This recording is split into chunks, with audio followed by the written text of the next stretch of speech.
Hi, my name is David Sheriff, and I'm in my final year of high school. Now that I look back, I think about the highs and lows of my life, all the experience that I've had while I was here, and most importantly, the people who've inspired me to turn me into the person I am today. Of course, those people have been teachers or people that I've met for the first time. Looking back, especially at the people who've inspired me the most, it's 100% without a doubt. It's my parents and my family. For example, we'll go start off with my mom. My mom started in a very poor country. She didn't have much to live off of, and sometimes she would trade in the money to either take the bus to go to school, to use it to get a snack or something else to eat. They didn't have much, but they still got by. They worked hard, and my grandparents worked hard for their family just so they can have good education and a good job, so that when they start their families, their kids will not have to experience what they did. My mom, being from the Philippines, specifically Manila in the Philippines, uh, came to the United States right around when Bill Clinton was president. She came here, she always tells me, she came here when Bill Clinton admitted amnesty to all the illegal immigrants. She was not a part of that group, but that's her most prominent or first memory of coming here. She was a bartender for a cruise ship at the time. She had the options to work in a hotel at Abu Dhabi or work in Germany or London, but instead she chose to work on a cruise ship. Okay, we'll stop talking about my mom for now, and then we'll move into my dad. My dad came to the United States when he was 13 years old, 12 or 13. He came here from a small part of South America, the northern part of the Caribbean, from Guyana. He was from Dundee, Guyana. He was a child with 13 other brothers and sisters. So on my dad's family, I have a lot of aunts and uncles, and not even talking about cousins. I have literally hundreds. But besides the point, they all moved here around when he was 12 or 13. They first moved to New York. He always tells me a long time ago that when he first came here, all they used to live in was in a very small apartment. It was a 1 or 2 bedroom apartment, and with a big family like that, they would just sleep in the living room, in the hallways, anywhere they can. Of course, they also didn't have a lot of money to start, but they did work hard. Eventually, most of his older siblings, him being the youngest, started to move out, date, marry, and etc. But my dad, he liked to work hard. He lived by a big motto. He lived by the code family first. He always tells me stories of how when he graduated high school, he wasn't the smartest, he wasn't the greatest student, but he worked hard. And when he finished high school, he didn't go to college. He went to go and he worked. He worked hard. He worked very many different jobs. And he would always share whatever money he got with his family because they, at the time, weren't at a good spot to be in. My mom and dad met in not, you would say, the most romantic way possible. They met through a friend that my dad knew, although she's not my aunt, I always call her that. Me and her were pretty close at the time.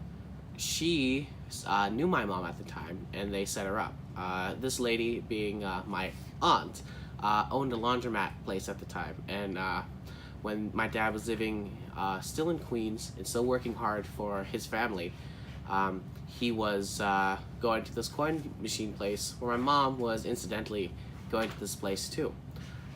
Later on, they met, and my aunt set them up with each other, having their first date, not being at an expensive restaurant or going out sightseeing. They went to a Dunkin' Donuts. I have a lot of experiences with Dunkin' Donuts. A lot of them being locked in a car in front of a Dunkin' Donuts or being left at a Dunkin' Donuts. But that's a part of the past, and those are things that experience that I've learned to better myself. After a few dates and a little while, they decided to get married. And they didn't have the most extravagant wedding. They had one at a courthouse with a bunch of family members from my dad's side showing their support. For a long time, we lived in Queens, and we lived in Bay Shore, which is on the Long Island, and that's where I grew up mostly. I went to preschool, elementary school. I remember living, as most of you guys know, I used to tell you guys that I used to live not too far from the beach, be like mile or 2 miles, where we would walk down or we would drive down, and we would just play on the sand and enjoy the water, and etc. like that. My dad worked for the same company, IWCO, for a long time. And while with that company moved us around a lot. These are the times for a couple years where I didn't really stay in one place for too long. I didn't really make a lot of friends, and I would say was kind of isolated. So when we first started moving, we moved from New York to Florida, where it didn't last too long, and we ended up moving back to New York, where then the company had moved my dad to North Carolina, and of course we ended up following him there. Later then, we ended up moving to Minnesota, and to where we are now.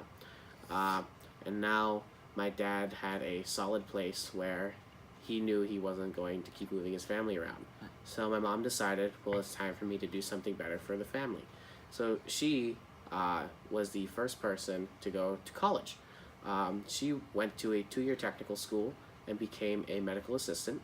And she did some jobs for other hospitals, like a women's clinic in the cities, but now she works in Mankato for the Mayo Health System.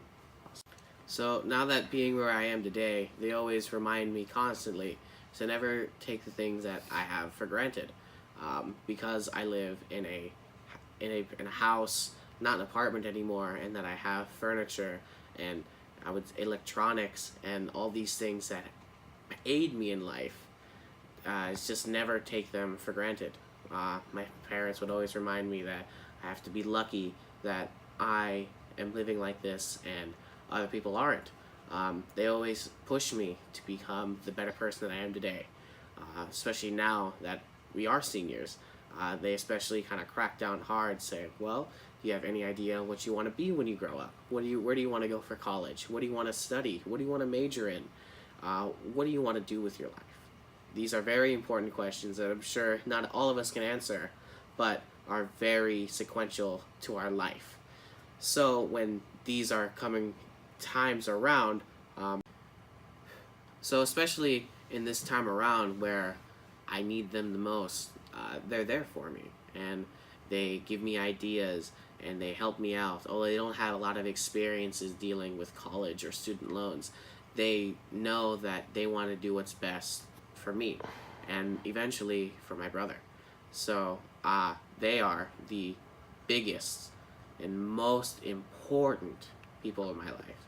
They're the ones who've inspired me the most, and I have none other to thank but them. Mom and Dad, thank you.